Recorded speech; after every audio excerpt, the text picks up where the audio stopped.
No sé cuántos, o creo que todos, yo creo que todos, sin excepción, quizás ustedes dirán, bueno, a veces como muy arriesgado generalizar, nos hemos preguntado cuando sufrimos, ¿y dónde está Dios cuando sufrimos? ¿Se ha preguntado eso?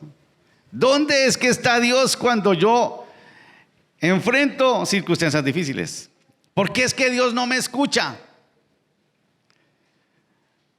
O otra pregunta es, ¿y por qué me tiene que pasar esto a mí y no a otros? Porque hay un libro que por ahí circulaba que se llama ¿Por qué le pasan cosas malas a la gente buena? ¿Por qué a mí? ¿Por qué es que me pasan esas cosas a mí? O de pronto, ¿o no será que este sufrimiento es a causa de algo que yo hice, algún pecado? Y si es así, ¿cuál pecado? De los tantos que tenemos, ¿no? Por lo menos para corregir por lo menos ese. ¿Por qué sufro yo si soy bueno y los malos a ellos no les toca sufrir? Son preguntas que nos hacemos normalmente cuando estamos en momentos complicados. La realidad es que todos enfrentamos diferentes tipos de sufrimiento, enfermedades, problemas matrimoniales, problemas con un hijo, quiebras económicas, violencia, tantas cosas, inseguridad. Y obviamente no quisiéramos pasar por eso, a nadie le gusta, no somos masoquistas para que nos guste el sufrimiento. Y es ahí donde nosotros de pronto pensamos, ¿será que sí puedo, como titulamos, conocer a Dios en el sufrimiento? ¿Será que eso es lo que Dios quiere que nosotros logremos? Y como creemos que conocemos a Dios, porque eso estamos acá, cuando pasamos por el sufrimiento, lo desconocemos. Y de pronto le decimos a Dios como le decimos a alguien cuando alguien, te desconozco. Señor, ¿qué pasó, Señor? Yo te conocía bien y me sales con esta, te desconozco, ¿no? Ese no es el Dios que queremos conocer y el Dios que decimos conocer, sobre todo en el sufrimiento. Como veremos ahora, y quiero que tengan en mente esto que es muy importante, en medio del sufrimiento, la pregunta importante no es ¿dónde está Dios? Esa no es la pregunta importante, en medio del sufrimiento. La pregunta importante es ¿dónde estoy yo y dónde está mi fe? Esa es la pregunta que tenemos que hacernos cuando pasamos por sufrimiento. No es ¿dónde está Dios? ¿Existe o no existe? ¿Está callado o no? No, nosotros, los que conocemos al Señor, tenemos que preguntarnos otra cosa y es ¿dónde estoy yo o dónde está mi fe? Como lo veremos ahora. Hoy veremos cómo nuestro conocimiento de Dios puede llegar a ser limitado, como seguro que es así.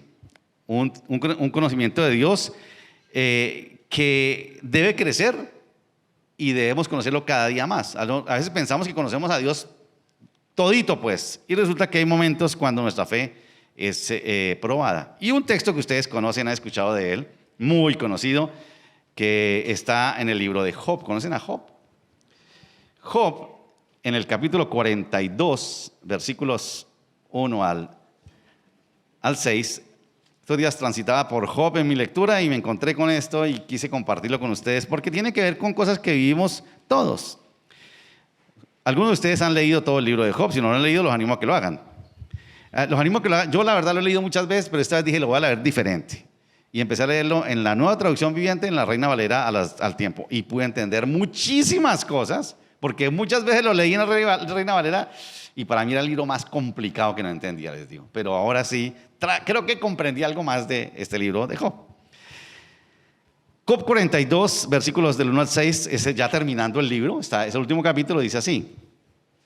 Entonces Job respondió al Señor: sé que todo lo puedes y que nadie puede detenerte. Tú preguntaste, ¿quién es este que pone en duda mi sabiduría con tanta ignorancia? Soy yo. Y hablaba cosas sobre las que no sabía nada. Cosas demasiado maravillosas para mí. Tú dijiste, Señor, escucha y yo hablaré. Tengo algunas preguntas para ti y tendrás que contestar. Dice Job, le dice, Señor, tú me preguntaste, ¿tú quieres que yo te conteste? Y el versículo 5 dice, hasta ahora solo había oído de ti, noten esto, pero ahora te he visto con mis propios ojos. Me retracto de todo lo que dije y me siento en polvo y ceniza en señal de mi arrepentimiento. Versículo 5, hasta ahora solo había oído de ti, pero ahora te conozco con mis propios ojos. Digamos, hasta ahora había oído algunas cosas, tenía algún concepto de ti, pero ahora, Señor, te veo con mis propios ojos. Señor, háblanos en esta mañana, te pedimos. Yo no sé cuántos están pasando por dificultad aquí, o quizás en casa, o los que verán esta grabación. Tú lo sabes, pero que a cada uno nos hables. O quizás, Señor, tenemos a nuestro alrededor alguien que esté pasando por circunstancias como estas, dolorosas, o aún cuando pasemos nosotros, Señor. Háblanos con tu palabra por este libro, Señor, que está ahí para iluminarnos como tú quieres que te conozcamos, Señor. Amén. Todos hemos escuchado, ¿no? Yo me acuerdo de mi mamá cuando éramos pequeños y nos portábamos mal, porque también nos portábamos mal, decía, es que tiene uno que tener la paciencia del santo Job. ¿Escucharon eso? O sea, casi todo el mundo como. Yo creo que mi mamá en ese tiempo no sabía ni quién era el santo Job, pero era algo que sabía. Pero creo que la mayoría hemos escuchado del sufrimiento de Job, de este personaje bíblico, y de alguna manera nos identificamos con él. Dice un autor que se llama Philip Yancey, que tiene un libro que se llama... se me olvidó el nombre, es como Decepción de Dios, o algo así, Decepcionado de Dios. Desilusión con Dios, gracias María, que es escrito sobre el libro de Job. Él dice que Job es quizás el libro más antiguo de la Biblia, pero dice además que tal vez es el más actual de todos, como vamos a ver ahora. Con este diálogo, esos versículos que leímos acá, en el capítulo 42, concluye el libro de Job. Ahí termina, y bueno, más adelante habla de cómo el Señor prosperó a Job y todo esto, ¿no? Pero este personaje, Job, después de atravesar una crisis de fe por su sufrimiento, un sufrimiento que no merecía. Ustedes han leído el capítulo 1, que lo vamos a recordar ahora. Era un sufrimiento que él le llegó y él no sabía ni por qué le tocó pasar esto, ¿no? Que no merecía. Y que fue aumentado por unos amigos que en vez de ayudarlo, lo hundían más. Y le decían, mire hermano, la única respuesta de por qué usted está aquí así es que algún pecado tiene. Confiéselo y arrepiéntase. Dice, pero es que no tengo ningún pecado, no me acuerdo. Bueno, y todo. Los amigos, ¿cómo es que dice? El dicho dice, los amigos querían como aclararle a él y dice, no aclare que oscurece, ¿no? ¿Qué dice el dicho, no? Y los amigos era uno tras otro, a mansalva contra el pobre Job y nada que lo pudieron ayudar. Y lo que hacían era hundirlo más en su tragedia. Noten ustedes esto. ¿Cuál creen ustedes que es el tema central de Job?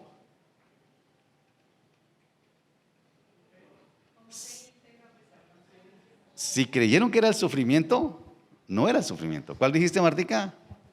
La fe, exactamente. ¿Cómo vas a ver? Por eso les digo, cuando pasemos por esto, preguntémonos, ¿dónde estoy yo y dónde está mi fe? Porque este es un hombre temeroso de Dios, como vamos a ver ahora, ¿no? Quiero que veamos dos cosas, ¿no? Primero, cuando creemos como Job que conocemos a Dios. Alguno de ustedes le pregunta, y usted que es cristiano, dígame, ¿quién es Dios? Y usted le dice, Dios es esto, y usted le dirá, ¿quién es Dios? El libro comienza, y ustedes lo habrán leído, no lo vamos a leer ahora, comienza en el capítulo 1, cuando Dios dice de Job esto, dice, es un varón sin igual, dice el Señor. No hay otro como él. En la tierra no hay un hombre como Job. Íntegro. Es un hombre perfecto, recto, temeroso de Dios y apartado del mal. Ese era el concepto en que tenía el Señor a Job. Era además de eso un hombre piadoso porque ofrecía holocaustos con frecuencia, dice el texto. Un excelente padre porque él se preocupaba porque sus hijos estuvieran bien con Dios y ofrecía holocaustos por ellos delante de Dios. Y aunque no dice, seguramente era un buen esposo y todo lo demás. Es un hombre, mejor dicho, sin igual, como no había otro en ese momento. Era un hombre, Job, del que a parecer Dios se sentía orgulloso. Por eso cuando viene el diablo le dice, ¿has visto a Job? No hay otro como él. Este es mi orgullo, le dice el Señor a Satanás. Y pensaba en esto, ¿se imaginan ustedes que Dios dijera así de nosotros? No hay otro como Carlos Esteban. ¿Lo han visto? Temeroso de Dios, íntegro. Temeroso de Dios. No hay otra como Natalia. Una mujer íntegra, recta, temerosa de Dios, apartada del mal. Imagínense ustedes que el Señor dijera eso de nosotros. ¡Wow! Tremendo, ¿no? Son modelo de vida para los demás. Son puntos de referencia. Unos excelentes hijos de Dios, los mejores cristianos, diría el Señor. Así se refiere el Señor de Job, más o menos. Y Job era así porque conocía la bondad de Dios, conocía la generosidad de Dios y porque había experimentado el amor de Dios. Hasta ahí Job, ¿no? Job tenía el concepto de Dios que todos queremos tener, todos, y el que predicamos, ¿no? El concepto que queremos que todos conozcan, un Dios bueno, generoso, perdonador y lleno de amor. Eso es lo que predicamos, ¿cierto? Ese Dios, para que todo el mundo se enamore de ese Dios y diga, yo quiero seguir ese Dios. Sin embargo, lo que entendemos a través de la vida de Job y del libro de Job es que esa faceta o esa forma de conocer a Dios solo es una faceta y nos trae un riesgo grandísimo, y es que llegamos a conocerlo a Él parcialmente. No lo conocemos completamente, lo conocemos de una manera parcial. Conocemos lo que nos gusta y lo que todos queremos conocer, ¿no? Y aunque Job era un hombre perfecto, recto, temeroso de Dios, tenía un concepto equivocado de Dios, o por lo menos incompleto. Él conocía a Dios bien y por eso ofrecía holocaustos, por eso era temeroso, recto, quería agradar a Dios en todo, este hombre, Job. Y es ahí, si ustedes han leído el capítulo 1 de Job, cuando el diablo, que no necesita abogado de paso, se atreve a cuestionar a Dios y a Job. Y le dice a Dios, ese hombre es así, recto, bueno, temeroso, apartado del mal, porque en la vida todo le va bien y así pues es fácil. Le dice el diablo al Señor. ¿Tú te sientes orgulloso de un hombre que es bueno, recto, temeroso, apartado del mal? Pero es que todo le va bien en la vida, así cualquiera, le dice Satanás al Señor. Es decir, que la bondad de Job, la perfección, la rectitud y la piedad de Dios, de Job, estaban determinadas por las circunstancias de vida que estaba experimentando. Ahora, pues claro, si yo estoy bien todo, si no me duele nada, no me enfermo de nada, todo me sale bien, los negocios, la familia feliz, todo bien para mí, pues así uno a Dios lo sigue a donde sea, ¿no? Y digamos que así es la cosa. Satanás da a entender que los seres humanos solo amamos a Dios cuando estamos bien y por las cosas buenas que nos da. Yo no sé qué dirán ustedes ahí. Eso es lo que le dice. Dice allá en el capítulo, dice, pero es que ese amor o esa fidelidad o esa perfección que tiene Job contigo no es gratis, no es de balde. Él lo hace porque tú de alguna manera, y hay unos autores que usan la palabra que es fuerte, tú lo compraste. Tú compraste el amor, la rectitud y la perfección de Job, porque le ha dado cosas buenas, entonces pues como consecuencia, ¿qué tiene que hacer? Pues ser bueno. Esa es la idea, ¿no? Y Satanás dice, los seres humanos son así. Cuando todo va bien y cuando las cosas son buenas, va bien todo, ¿no? Satanás se atreve a decir que nuestra fidelidad a Dios está determinada por la misericordia de Dios y que somos fieles a Dios cuando las circunstancias son favorables. Yo no sé cuántos diríamos así, no, pues sí, la verdad es que cuando me va bien todo, pues yo a Dios, mejor dicho, quisiera darle más, pero... Satanás también se atreve a dar a entender que Dios pagaba por amarnos. Eso no es de balde, le dice al Señor. Que el Señor está comprando la fidelidad de Job y nuestra rectitud porque nos da cosas buenas. Si tú les das cosas buenas, ahí los tienes, Señor. Va a ser como Job, rectos, perfectos, buena gente, apartados del mal. Que Dios no puede, y esto me pareció tremendo, Satanás da a entender que Dios no puede ser amado por sí mismo, sino que nos soborna para que lo sigamos y para que lo amemos. Ahora, no se aterren ni muevan la cabeza así, porque lo que está diciendo Satanás en la mayoría de los casos es verdad. En la mayoría de los casos es verdad. Amamos a Dios, le servimos a Él, somos rectos con Él, porque todo va bien. Pero hay de que vaya mal, Señor. No se equivoque, Señor, porque también se atrevió a hacer ver, y esto también me pareció increíble, a hacer ver que los humanos no somos libres para amar a Dios. Pues nuestro amor a Dios está condicionado por las cosas que nos da y cuando nos va bien. O sea, ustedes no son libres. Ustedes están encadenados por el amor de Dios, por la bondad de Dios y por eso lo aman. Pero si ustedes fueran libres, en la medida que les pase otra cosa, ustedes, si fueran libres, decidirían amarlo, pero ustedes no son así. De alguna manera, esa era la realidad de Job, lo que plantea el capítulo 1. Y de la mayoría de nosotros. conocemos a Dios parcialmente. Seguimos al Dios que es generoso, al que nos ama, al que nos ayuda en todas las circunstancias. No concebimos un Dios que permita el sufrimiento. No. No queremos creer ni seguir a un Dios que no nos escucha cuando lo necesitamos. No, ese Dios no. Yo quiero que esté ahí, listo para ayudarme, a mi servicio. Cuando Job enfrenta la prueba, cuando enfrenta el sufrimiento, como cualquiera de nosotros, duda de Dios, cuestiona el hecho de ¿por qué sufro yo? ¿Por qué me tocó a mí esto? Y los malos, ¿cómo a los malos no les pasa nada y cómo les va a pagar el Señor? Dice, al igual que algunos salmistas en el Salmo 73, dice, y a los malos yo vi que les iba bien, y uno que sufre y que es bueno le sufre y nada. Job en su sufrimiento le reclama a Dios por estar lejos. Señor, ¿por qué no me contestas? ¿Estás lejos? ¿No me escuchas? Pareciera que a Dios no le interesa el sufrimiento, como que estás disfrutando verme sufrir, diría Job. Y llega al punto donde Job maldice haber nacido. Maldito el día que nací, dijo. Me hubiera muerto en el vientre de mi madre, dice. Y anhela morir, Job, en medio del sufrimiento. Y se niega a arrepentirse porque considera que no ha pecado para sufrir lo que está sufriendo. Cuando los amigos le dicen, algún pecado tienes que tener. Y él dice, no tengo pecado, ¿por qué es que me toca esto? Y se niega a arrepentirse. Y hay otras apartes donde se pregunta, ¿realmente vale la pena gastar la vida intentando agradar a Dios para que lo abandone y le pague de esa manera? ¿No se ha preguntado usted eso? ¿Vale la pena gastar la vida tratando de agradar a Dios cuando las cosas no salen como espero? Cuando el Señor no me contesta y se queda callado. Eso lo preguntó también Job. Job, como lo vamos a ver ahora, es el reflejo de aquellos que quieren entender a Dios con la razón, pero olvidan que Él es demasiado grande para caber en la razón humana. La razón le dice a Job, como a muchos de nosotros, si me permiten, a todos nosotros, que si soy perfecto, recto, apartado del mal, fiel a Dios, ¿qué debe hacer Dios? Recompensarme, bendecirme, ¿cierto?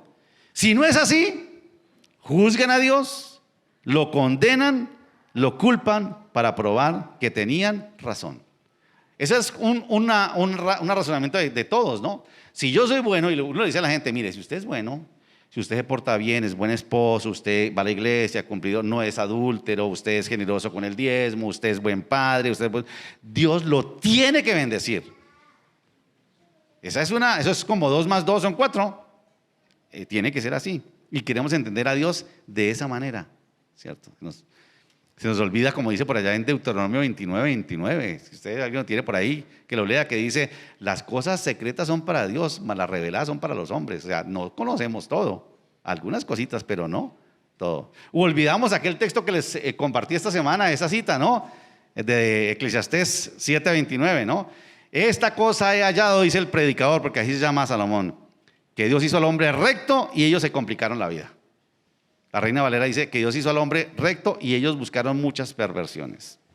Job entonces es el reflejo de todos aquellos que quieren entender a Dios con la razón. Y Dios le va a demostrar a Job que no puede pretender entenderlo a punta de la razón. Leía estos días también una cita de un libro de Calvino. Calvino fue un reformador suizo, creo que era del siglo XVI, que escribió un libro famosísimo, y hay una parte donde le pregunta a alguien, y le preguntaron a un anciano, ¿y qué hacía Dios antes de crear al mundo? Y entonces le dice el otro, Él estaba creando el infierno para los curiosos, dice el texto. Al igual que Job, muchos de nosotros conocemos a Dios parcialmente, y nuestra fe se mueve de acuerdo a la faceta que conocemos de Dios. Nos fascina ese Dios bueno, amoroso, generoso, misericordioso, que nos paga bien por lo buenos chicos que somos. No, buen chico, dicen los gringos. Soy buen chico, buena chica. Y creemos que Dios nos paga por lo buenos chicos que somos. Creemos en ese Dios y le seguimos. Y que no se equivoque tratándonos de otra manera. Pero veamos cómo es que Job nos enseña a conocer a Dios. No totalmente, pero mejor todavía, realmente, cuando realmente conozco a Dios. El libro termina cuando Job afirma ahí en el versículo 5 del capítulo 42. Hasta ahora solo había oído de ti, pero ahora te he visto con mis propios ojos. Algo descubrió, algo que no conocía lo descubrió el hombre, ¿cierto? Después del sufrimiento, el conocimiento de Dios que tenía Job fue mayor. Ahora conozco más de Dios. Fue como la reina de Saba. ¿Ustedes recuerdan cuando viene la reina de Saba a conocer a Salomón? Y ve a Salomón y ve todo el esplendor, la grandeza y la sabiduría, y le dice a Salomón: yo había escuchado de ti cosas grandiosas, pero déjame decirte que lo que me dijeron de ti se quedaron cortos, porque la grandeza tuya es increíble, la sabiduría y el esplendor es increíble. Es lo mismo aquí, ¿no? Es lo mismo que le pasó aquí a Job en medio de su sufrimiento. Conoce otras cosas de Dios que no conocía. Les dije al comienzo que la pregunta correcta frente al sufrimiento no es ¿dónde está Dios cuando sufrimos?, sino que la pregunta correcta es ¿dónde estoy yo? ¿Y dónde está mi fe cuando sufro? Y debemos respondernos si mi fe está basada en las cosas buenas que Dios me da, o si mi fe es fuerte solo cuando las circunstancias van bien. ¿Cómo es tu fe? No, yo creo en Dios, yo hablo de Dios, yo predico de Dios porque todo va bien.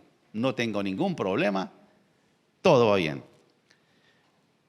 Porque cuando todo va bien, como era el caso de Job y como lo dijo Satanás, tengo fe en Dios, confío en Él, pero cuando las cosas se complican, cuestiono a Dios, mi fe flaquea, dudo de Él y lo abandono. Fíjense ustedes, yo no puedo evitar aplicar esto a la relación de matrimonio. Eso sucede con relaciones como las del matrimonio. Soy fiel, permanezco cuando todo va bien, cuando soy feliz, cuando estoy satisfecho, cuando nos complementamos en todo, ¿cierto? Pero cuando nos envejecemos, ya la de 40 son como mejor 2 de 20, ¿cierto? O cosas por el estilo. Nos envejecemos, nos aburrimos, flaqueamos, dudamos, ¿y qué hacemos? Abandonamos. Se aplica igualito. Job, dice Philip Yancey en su libro, esto me gustó mucho, dice: Job fue escogido para representar a toda la humanidad, para demostrarle al cosmos, a la dimensión espiritual y al mal, que podemos amar a Dios y serle fieles a Él sin importar lo que Él nos dé y lo que nos suceda. ¿Ustedes recuerdan ahí en el capítulo 1 que dice que está el Señor en su trono y vienen todos los hijos, todos los príncipes en el cosmos, ¿no? Y dentro de ellos aparece Satanás y le dice: pero es que Job lo ama usted porque usted le da todo bien. Y yo me imagino que eso paralizó el cosmos o la dimensión espiritual cuando él dijo: déjeme probarlo para demostrarle que usted compra el amor de ellos. Y cuando Job, como venció acá, le demostró no solamente a Satanás que estaba equivocado, sino le demostró a toda la dimensión espiritual que los seres humanos podemos serle fieles a Dios sin importar lo que Él nos dé y lo que nos suceda. Que podemos ser libres para amarlo, aunque las cosas no salgan como esperamos. Por allá en Lucas capítulo 12, versículo 48, a propósito del siervo infiel y todo esto, Jesús dijo esto que es muy interesante. Dice: alguien a quien se le ha dado mucho, mucho se le pedirá a cambio. Y a alguien a quien se le ha confiado mucho, aún más se le exigirá. Noten eso, ¿no? Si usted quiere que Dios le dé mucho, sepa que Dios le va a pedir mucho. A mí me parece que esta fue la razón, o una de las razones por las cuales un hombre como Job, perfecto, recto, temeroso de Dios, apartado del mal, a quien Dios había prosperado, era quien podría demostrarle que la verdadera fe no está determinada por lo bien que estemos o por las cosas buenas que recibimos de Dios, sino por el conocimiento que tenemos de Él. Noten esto: la fe de Job entra en crisis porque el concepto que tiene de Dios no es exacto. Cree en un Dios bueno, generoso, que lo cuida, que todo va bien. Pero cuando Dios como que se descuida y no escucha, dice: un momentico, este Dios no lo conozco yo no creo en ese Dios. Job luchó con un sufrimiento agravado, como decíamos ahora, por los consejeros y las acusaciones de sus amigos. Cuestionó el silencio de Dios y la ausencia de Dios, que no me escucha el Señor. No dice nada frente a mi situación, solamente escucho a estos hombres que me hacen doler más el corazón. Y lo curioso es que Dios solo aparece en el capítulo 38, imagínense. El dolor empieza en el capítulo 1 y 2. Y de ahí en adelante los amigos dele, cantaleta. ¿Y cómo es que Dios aparece en el capítulo 38? ¿Y por qué no antes? Y aparece para reprenderlo y para recordarle quién es Él. Cuando Dios le habla a Job, y yo los animo a que lo lean ustedes en casa, lo primero que descubre Job es que Dios no lo ha abandonado. Cuando escucha a Dios, dice, escuchó a Dios en el torbellino y dice, bueno, Dios por lo menos está ahí. Vamos a reclamarle entonces, pero ahí está por lo menos, ¿no? Dios no lo ha abandonado. Y lo curioso es que Dios viene y le habla y no le da respuesta a su sufrimiento, sino que Dios le hace ver y entender el poder natural de la creación. Y si Job no podía entender el orden natural de la creación, ahí le habla de todo. Fuiste tú el que creaste el mar, tú sabes cómo el mar tiene límites, sabes cómo se levanta el sol. Bueno, son capítulos, son 38, 39, 44 capítulos donde el Señor le dice a él, tú quieres juzgar mi justicia. Y le dice, quiero que conozcas todo esto que soy yo, le dice el Señor a Job.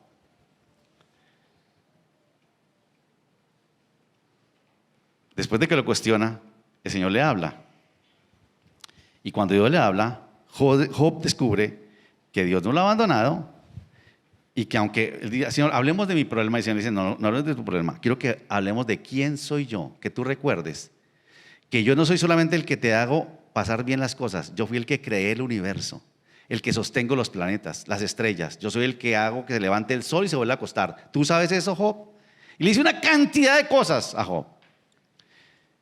¿Tú entiendes eso y sabes eso? No, yo lo único que sé es que necesito un Dios que me esté ayudando, porque estoy aquí. Dice, entonces no me conoces. Porque yo no soy solo ese Dios, es un Dios que es soberano, creador y sustentador de todo, lo dice ahí. Si Job no podía entender el orden natural de la creación, menos entendería el orden moral de Dios, su carácter y su mente. Del capítulo 38 al 41, Dios le recuerda a Job quién es Él. Él no es el mandadero de Job. Él no es el que le apaga los incendios. No. Él es Dios, todopoderoso. Le recuerda su poder, le recuerda su soberanía y le recuerda su justicia. Y ante esto, después de que Dios le habla todo eso, Job dice, qué necio he sido, Señor. Dice en el capítulo 40, creo que dice, me tapé la boca porque ¿para qué sigo hablando bestialidades? Dice Job. Y Job acepta. Hasta aquí solamente había oído de ti. Había oído que eres un Dios bueno, proveedor, cuidador, pero la verdad no te conocía, Señor. Ahora conozco que todo lo puedes. Conocía una parte de tu carácter, no te conocía todo. La parte que parecía que nos interesa a todos los humanos, ¿no? A todos nos gusta esa parte de Dios.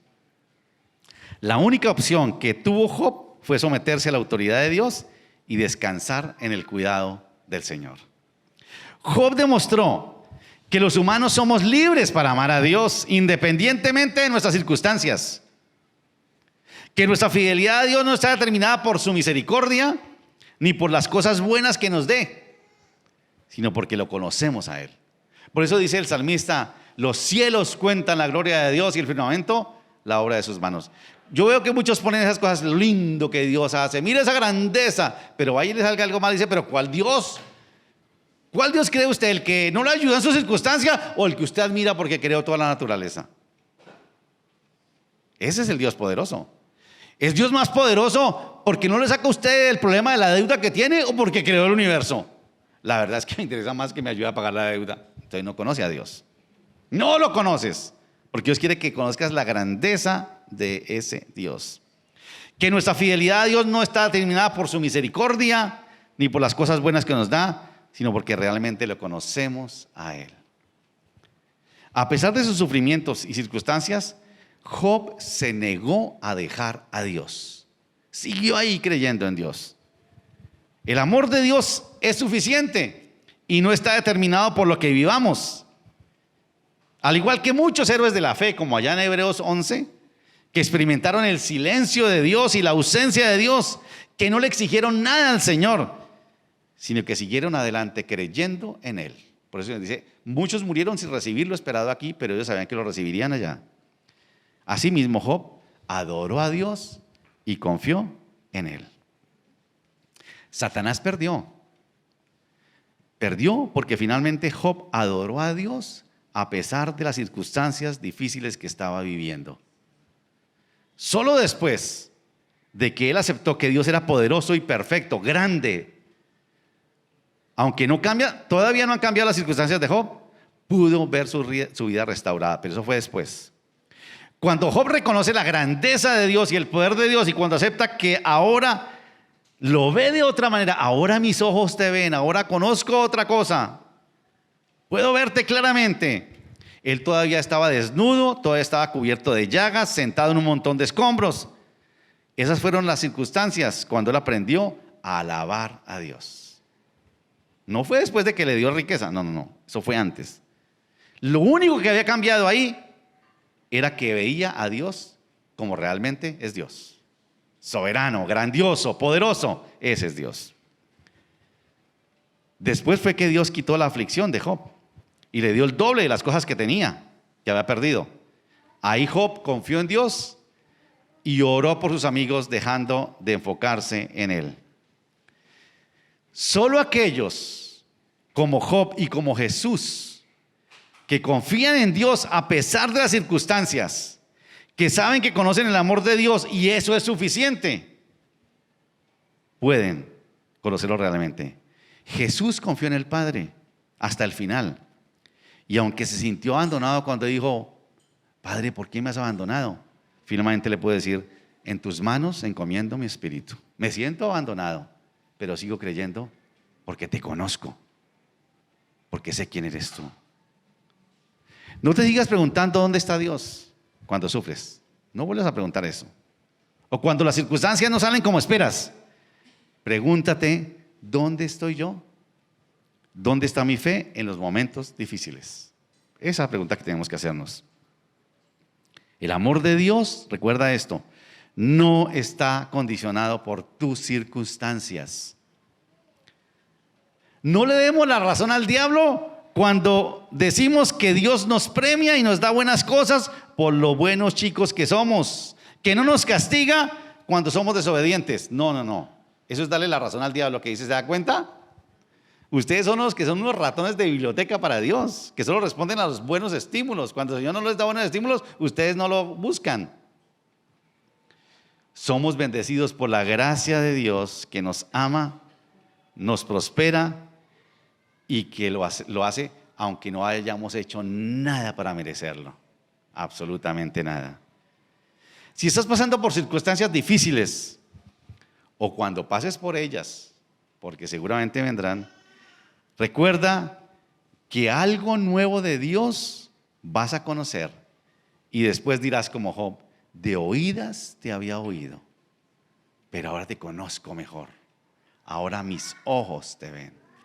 Permítanme compartirles algo, lo pones ahí, que me acordé esta mañana, lo busqué y lo pude encontrar. Me fascina este soneto. Es un poema que se le atribuye a Santa Teresa, que dice así: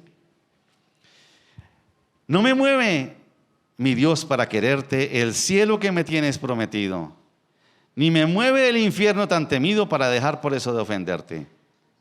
Tú me mueves, Señor. Muéveme el verte clavado en una cruz y escarnecido. Muéveme ver tu rostro, tu cuerpo tan herido. Muéveme en tus afanes, tus afrentas y tu muerte. Muéveme, en fin, tu amor, y en tal manera que aunque no hubiera cielo, yo te amara, y aunque no hubiera infierno, te temiera. No me tienes que dar porque te quiera, pues aunque lo que espero no esperara, lo mismo que te quiero, te quisiera. Oremos. Señor, qué profundidad este libro de Job. Como dice Philip Yancey, tan actual para nosotros, Señor. Quizás los que viven en este momento o han vivido circunstancias difíciles, habremos hecho como Job. Te hemos reclamado, Señor. Porque solamente conocemos y queremos conocer y damos a conocer solamente ese Dios generoso, bueno, que está a nuestro lado cuando todo sale bien. Y es verdad que eres así, Señor. Y nuestra fe, tristemente, Señor, se limita a creer en esos momentos, a confiar en ti cuando todo va bien. Y le damos la razón al enemigo de que te amamos, te seguimos, te obedecemos, porque eres bueno. Pero gracias, Señor, por recordarnos, como lo hiciste con Job, que tú eres mucho más que aquel que nos da buenas cosas. Tú eres un Dios que sostienes todo, Señor, que creaste todo. Que esas cosas que nosotros ni entendemos, Señor, permítenos conocerte así, esa faceta que a veces ignoramos porque nos quedamos solamente con lo bueno que tú eres. Pero nos olvidamos que tú eres perfecto, poderoso, justo, que estás mucho más allá de nuestras propias necesidades humanas. Quizás, Señor, como escuchamos hace 15 días de Carlos Esteban, permítenos ver el sufrimiento en perspectiva realmente. ¿Cómo es? Gracias, Señor, porque también recordamos que lo que recibimos de ti lo recibimos por gracia. No porque nos portemos bien o porque seamos justos o rectos o temerosos de Dios.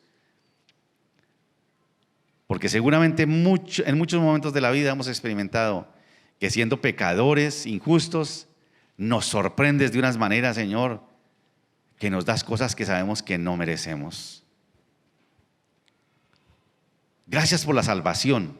Quizás es lo máximo que hemos recibido, sin merecerlo, siendo pecadores. Nada hicimos para ganarla, pero tú enviaste a tu Hijo por nosotros.